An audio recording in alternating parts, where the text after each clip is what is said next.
Good morning, good evening, good afternoon, lovely people, wherever you're tuning in from for this beautiful Absolute Grief interview with Suzanne Duncan. Suzanne, thank you so much for being here. I have to share a very quick story before I get you to introduce yourself to our beautiful audience here. I actually met you through a very random reshare that you did on LinkedIn, which I thought was so beautiful. I posted something on LinkedIn, can't remember which post it was, but then I saw you reshare it and I thought that was so beautiful. And I reached out and we had this beautiful, heartfelt conversation. And I said, I need to bring you to my audience. So thank you so much for being here today. If you don't mind introducing yourself briefly before we have a quick chat. Oh, thank you, Marie. It's a pleasure to be here, and it's so nice to have met you like that. Yes.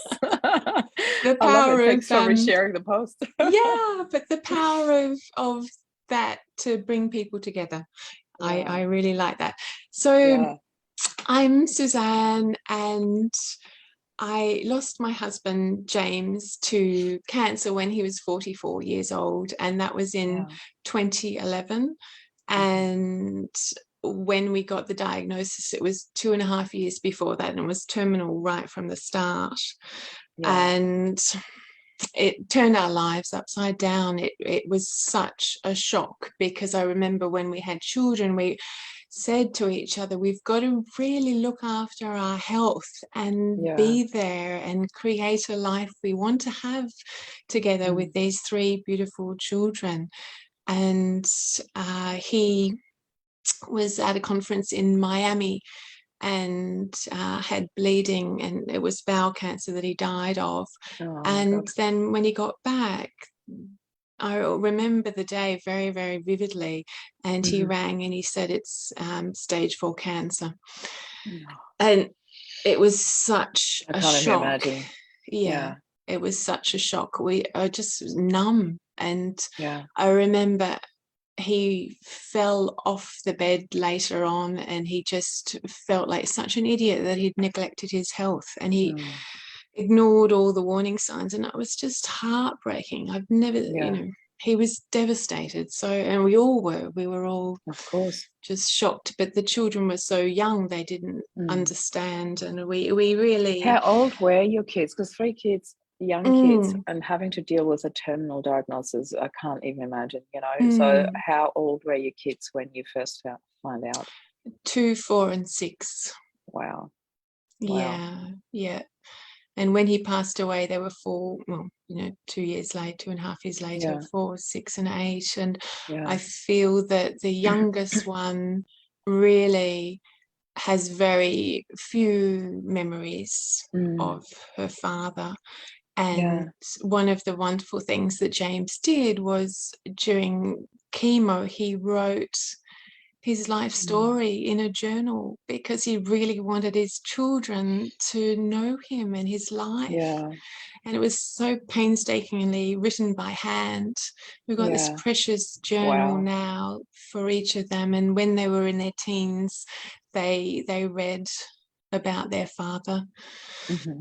So, I just remember at the time thinking, we're going towards this cliff, and there's no way we can change our direction, and we are going over it. And, it was 2.5 years of caring for him, and knowing that, he tried all the latest treatments and chemo, and it was horrifying, because it's such a huge impact on the body itself. And I remember him, after one particular operation, we had to stop the car. He was in so much agony. He got out of the car and he screamed and screamed in the middle of this traffic, because he's in so much pain. And just seeing someone go through that, it's really, it's heartbreaking. It is. So, and we didn't have any family in Melbourne. So being there for him and being there for my children was the focus. It was the focus to get all of us through it the best way we could.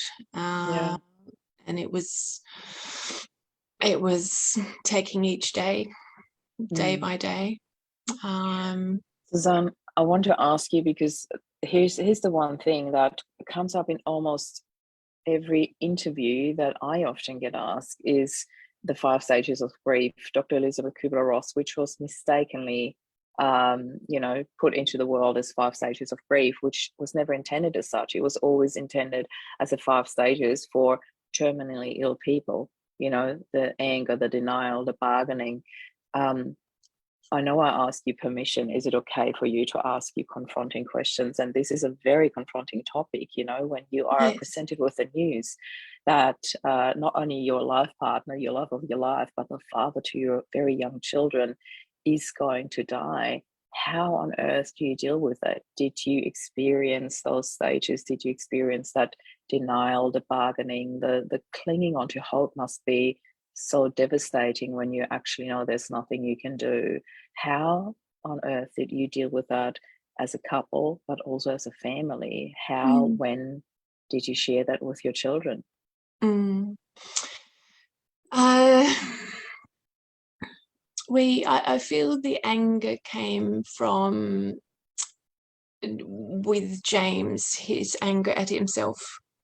For without health, the rest is superfluous, and the most important thing we have is our health. Not only for ourselves, for our loved ones and everyone around us who loves and supports us. And so I really felt frustrated for him also that he had inadvertently put himself in this position, and he was beating himself up about it and moving through that and think, well, this is what's happening, there's not a lot we can do with it. And then we had the hope, because sorry to interrupt you here quickly, but do you mind me asking what you mean when you say he put himself into that position? What do you mean by that? By neglecting his health and the warning signs. So bowel cancer can be stopped. What were the warning signs, if you don't mind me asking? Bleeding from the anus, and it was treated as hemorrhoids. But how do you know the difference? Excuse me asking this so directly, but because I just hope that people watching this might get a bit of an indicator for that. How on earth would you know the difference if it's from hemorrhoids or if it's from cancer? And I know we're not doctors, but no, I also feel that perhaps the warning signs showed too late. But he was having an annual medical, and he always didn't have the colonoscopy until it was so obvious that he needed one, that then it was too late. So I think really tuning into your body, if there are any niggling doubts or you think something may be wrong, go and get it done. And the tragedy was that because of the situation with James, his brothers then went off and had a colonoscopy, and then all his friends the same age they did. So it's such a shame that the wake-up call had to come from someone who passed away from it. However, so and then just the resignation sets in, even though we tried the latest cancer treatments, tried everything. You resign yourself to I mean, we always hoped, we always thought, well, it may go away, but because it was it was stage 4 right from the start. So I understand. At what stage did you decide to share that with your children?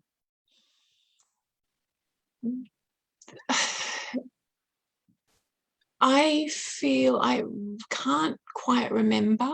However, and the fact that it's very hard concept for a 2-year-old to consider. So I feel that we went on as normal for as long as we could. The chemo had ravaged his body. He started losing weight. He became a skeleton. So when those really obvious signs showed, then you have chats to the children and you say, look, Daddy's unwell, and he has cancer, which is a awful disease, and And I always remember the day he died.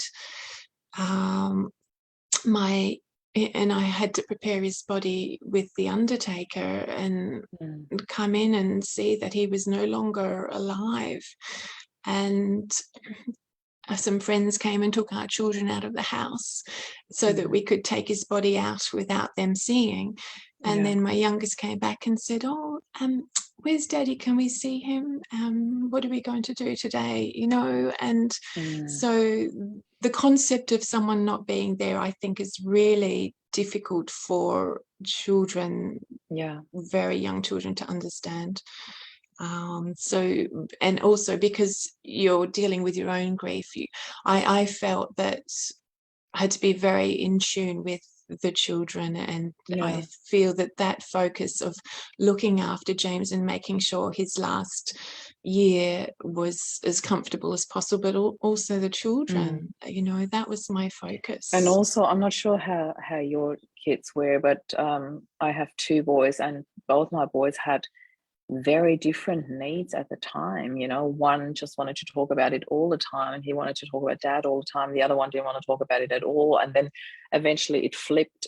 But again, then the other one wanted to talk and the other one didn't want to. And I thought, I wish they would be at the same time, on the same page, and so we can all talk about it or not talk about it, or whatever works for them and what their needs were. But it was just always complete polar opposite. So I'm not really sure what happened in your household, but with 3 kids, I can only imagine. And in particular, the ages were so different. Mine were 10 and 8 when Rob died, so that little bit older. But how did you cope when he eventually passed? Did you have support? How did you get through the day with a 4, 6, and 8-year-old? Yeah, my mother was here, and James's parents flew across from Perth, and some close friends put them up so that, and his mother was put her mattress in his bedroom and slept in the same room because he started becoming delirious in the last weekend, and he was, I don't know how to graphic to get, but forgive me if it's too graphic, but he was spewing blood. So, and my doctor friend said he hasn't got long left. And so we all rallied, and I remember calling his father from my friend's house and saying, we think you need to be here now. And my mother, James's parents, we were all in the house, and he passed away at 6:15 a.m. on Monday, the Queen's birthday weekend. And I remember his mother, because with bowel cancer also you have a bag, so you can't, you need to have a bag, and she was going in to change his bag, and then she came running out going, Suze, he's gone, and she's just devastated. Obviously, it was just that also breaks my heart when I think about the devastation of a mother losing her child. But they were all there, and it was,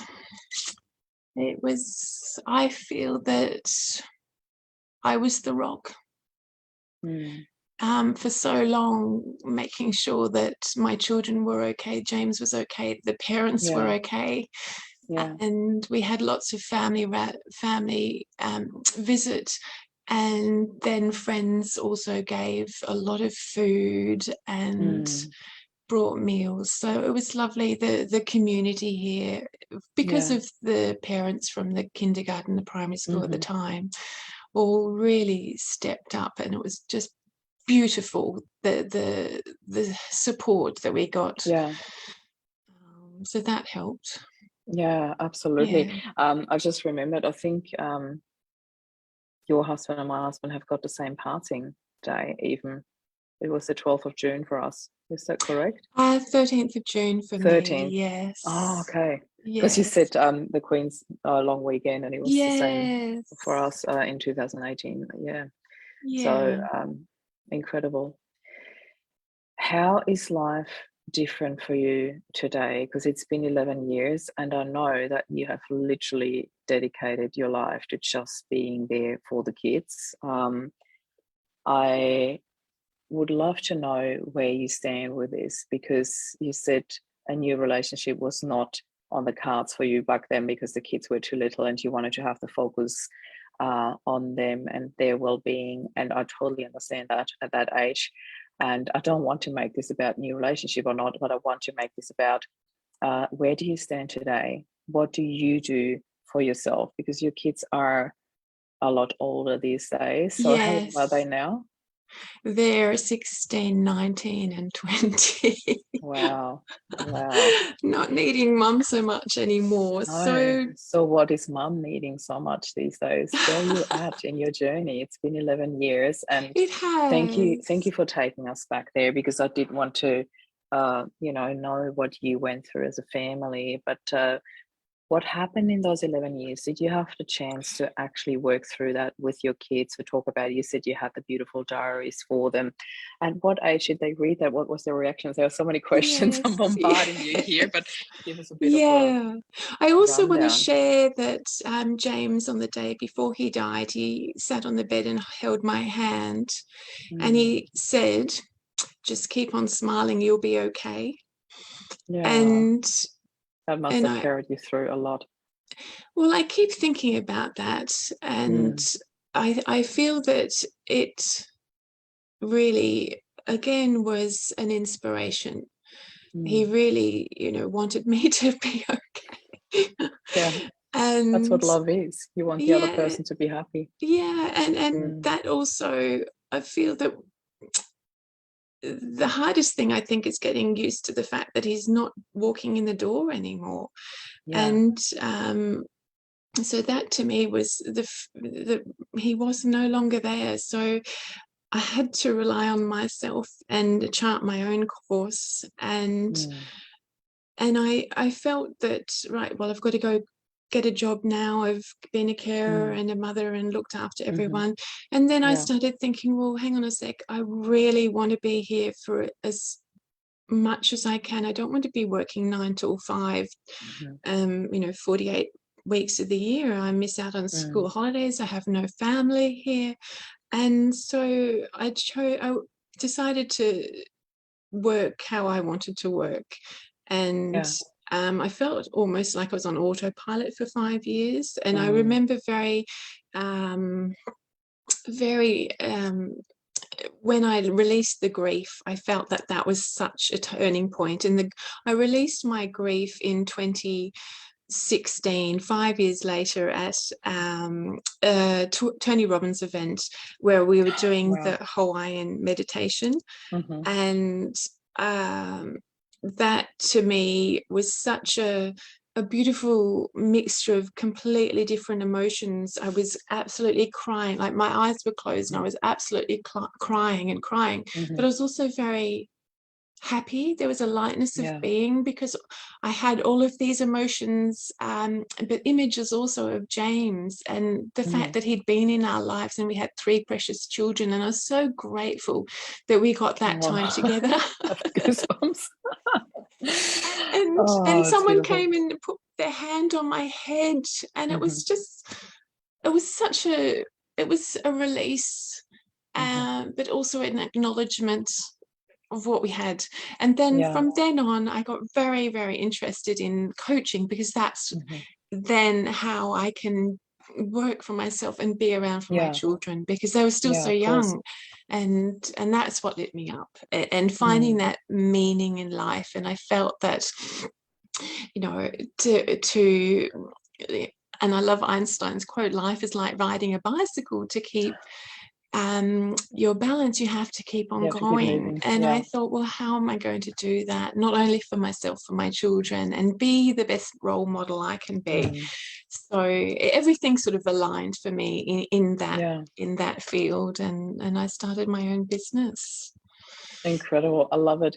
I love that you had this one event that really was such a turning point for you. And this is something that I cannot rave enough about. Like I talk about this in Loving Life After Loss a lot in our movement, in our group.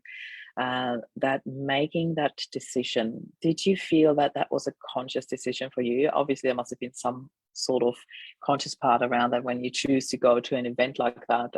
How did you hear about it? What was your A intention or friend, your hope for the? yes. Yeah. I had no idea what to expect. A friend gifted Hmm. me a ticket. Oh, wow. That And is incredible. yes, she really looked after me in the Yeah. first, she just was there, Mm, and she was going on her own journey, but mm, it just happened. It happened. Everything was happening at all together. So yeah. I yeah, it was things coming together and thinking this is really the way Mm, forward for me. And I feel that that's what really suited me. And that's I feel you have to find your path, the path that works for mm, you, not what works for someone else, but yeah. Oh, really thank take you the so much for time. saying that. Yeah. Yeah, take the Mm, time to really tap into your heart and be just consider what lights you up, what's meaning yeah. for you, what's your why. Yeah. Um, yeah. It's beautiful. It's really that decision to pave your way forward, to find your path. I only just had a conversation with a lady who wants to come to the retreat this morning. And, she gets bombarded, as so many others would as well, with other people's opinion, what they think is good for her right now. And I'm not sure about you, Suzanne, but I was also bombarded with opinions, with expectations, with stories from other people's losses, where I always thought, how on earth is your loss or somebody else's loss story helping me in my adversity right now? I don't know why people always feel so compelled to tell other people's loss stories Yeah. when somebody's dealing with their own. It's like Yes.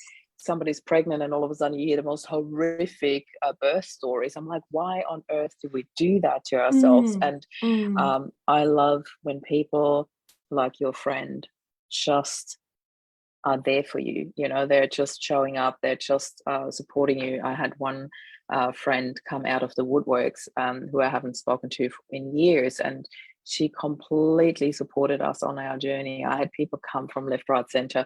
Did you experience a complete shift in friendships as well, or how was that for you? Because as I said, I had people come out of the woodworks that I haven't even heard of in years, and then others where I really thought we were super close. Our paths just went separate ways, and I mm. have no hard feelings towards anyone. It is just that your life changes so drastically. How did you experience that in your life? It's been very interesting.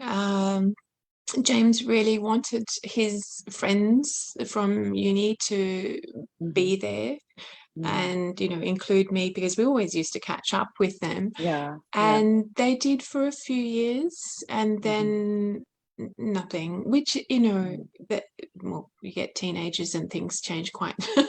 dramatically. And yeah, slowly I feel that people disappeared. Mm. The couples disappeared, Mm. and other friends emerged. Yeah.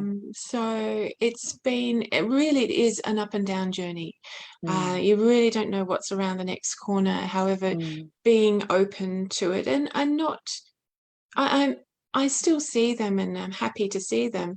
Mm. Other friends have become very important because also feel our values are really aligned, Yeah. and uh, and we're interested in growing Hmm. and helping others. I love So that. I love yeah. that interesting in growing. That was really important for me as well, to Mm, find my circle.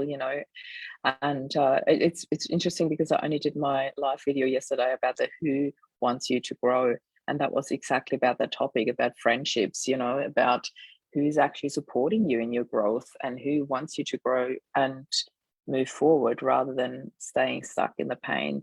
mm, Our society doesn't really know how to, or a lot of people in our society don't know how to support us in our healing rather than in our grief, if that makes sense. So I love that you have chosen the path. I love that this one event has really been such a turning point for you. When you look back now on your path that you have walked the last 11 years, and you think about people are just literally on the beginning of that journey, what is it that you would like to share with them that can give them hope? Because people are really in need to hear something supportive right now. I want to acknowledge everyone on the journey and the feelings I feel you need to feel to heal, and not ignoring any of the emotions or feelings that are coming up, but acknowledging them and having compassion for yourself, because it's difficult and it's not easy. So find a way that works for you. And I also felt for me that gratitude had a very big part in it, because James really, really wanted to live. You know, we had 3 beautiful children. We had a life together. We were planning the future, or so we thought. And so being grateful that I was still alive and kicking, and that once I felt that I was a bit on autopilot for maybe 5 years, just focusing on the children and making sure they're okay. So the turning point again was thinking, okay, well, what can I do with my life to make a difference and leave a legacy and be all I can be, because I'm here. And life is precious. Every moment is precious. Suzanne, how do you help people now in your coaching? What is it that you do? How do you offer help for people if somebody wants to reach out to you? My coaching is tailored, so it's not a one size fits all. And I feel that anyone who is having a challenge or adversity at the moment, really think about what you can do right now to help your well-being and safeguard it when, you know, things do go so off track. And I think well-being, finding those strategies and tools, and helping with the strategies and tools to navigate life's ups and downs, because it does throw out a lot of uncertainty, and we're not given the tools growing up. Like, you know, we think, oh, it's okay, we'll be okay, but how can we be okay if we don't know how to navigate when it's not okay? So I help with life skills and changes in perspective and transforming your relationship with perception, and looking at what you can do and how you can change little by little to be where you want to be. Not what someone thinks you should be doing. Where do you want to be? And that's tapping into, you know, your meaning, your values. How are they going to help you, and how are you going to step into you? Then I will get you to share any links that you would like to share, so people can actually find you, get in touch with you, whether that be your website or whatever it is that you want to share for people to be able to reach out to you if they want to. And before we go today, I can't believe how quickly half an hour always goes over. But I'd like to ask you something even personal at the end here as well. Because often as coaches, we tend to be really amazing at looking after others. Yet when it comes to self-care, it needs constant reminders. It really needs constant, I need to do this for myself as well. Otherwise, I can't possibly hold space for everybody else.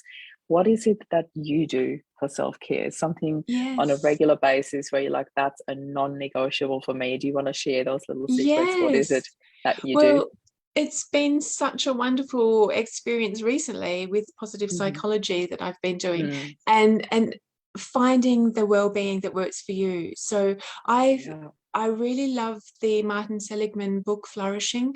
It talks about looking at 3 good things that happened to you today. It could be that you saw a beautiful bird or whatever.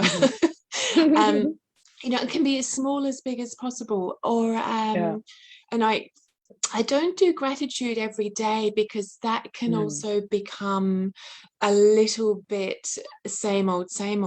Repetitive. I like to switch things up, and I like to try different things. So I actually am doing meditation every day, and it can be, it's, you know, 3 minutes of conscious breathing and just really focusing on me and my body, and releasing any tension and just letting things go. It's a release, and I sleep very easily because of that, because amazing. before that the thoughts just flying around at 100 miles an hour.